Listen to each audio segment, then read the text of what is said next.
Bien, on va tracer désormais le cycle frigo, le cycle pompage chaleur. On parle du diagramme de Mollier, où on représente la pression en fonction de l'enthalpie massique. Donc l'enthalpie massique peut être en kilojoules par kilogramme, par exemple. On a la vapeur ici, le liquide ici, et entre les deux, on a un équilibre liquide-vapeur. Au niveau du compresseur, on va avoir donc le compresseur. On a de la vapeur en entrée du compresseur, la vapeur en sortie, vapeur surchauffée. On va avoir ici un échangeur, ça échange avec un autre fluide. Et puis on a le détendeur. Et on finit par un deuxième échangeur qui va être le condensateur, alors que l'autre c'est l'évaporateur. C'était une blague, c'est pour voir si vous suiviez. Évidemment, c'est le condenseur et pas le condensateur comme vous dites tous.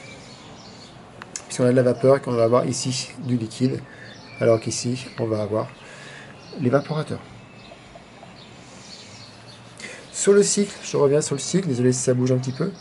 On va avoir une compression qui va être un petit peu de cette forme-là, qui va suivre, si la machine est adiabatique réversible, une isentropique S constante, et qui sont tracées sous Mollier. Je renvoie au TP. Ensuite, on va avoir, au niveau du condenseur, on va avoir un plateau de pression. Et on va avoir une température qui décroît jusqu'à arriver à la température de condensation, température de rosée.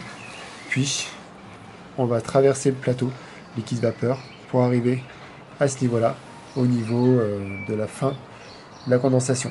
Alors, soit le cycle est un cycle sans sous-refroidissement, et on arrive ici, soit on peut dépasser un petit peu, refroidir un peu plus. Bon, je trace ici.